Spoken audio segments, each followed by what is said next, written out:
in Iraq is really major progress, and not progress simply in Anbar or a limited area. I need to be very careful. There's still a significant level of violence. There's a great deal of uncertainty.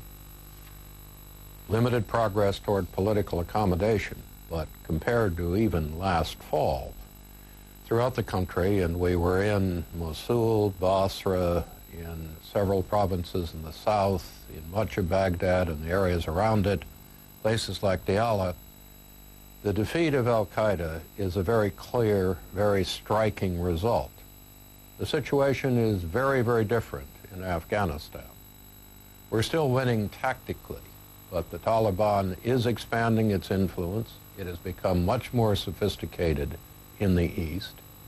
It has support areas now in the center. It's moving into the north and the west, and it has greatly expanded its influence and impact in Pakistan. So on the one hand, we see very positive developments in Iraq.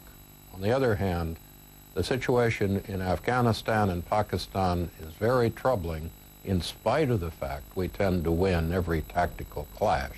You got back a couple of days ago, and perhaps during your trip you may have heard a lot of concern expressed by NATO. Looking at Afghanistan now, are NATO allies going to step up to the plate and participate in some of the problems that are evolving there? Well, I think our allies have stepped up to the plate, depending on the ally.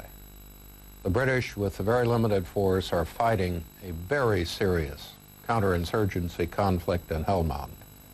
The Canadians, who really had never signed up to fight, they were originally coming as peacemakers, have also done an excellent job in Kandahar. The Dutch, the Danes, and other countries have played a major role.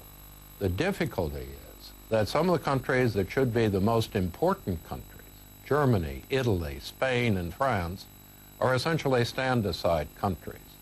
They're not participating. The problem doesn't lie in NATO. It lies in specific countries which frankly are not doing what they need to do to limit the Taliban, and in the process are making themselves increasingly vulnerable because the Taliban's moving toward their areas, and because they failed to respond to the immediate threat, they basically allowed the threat to come to them.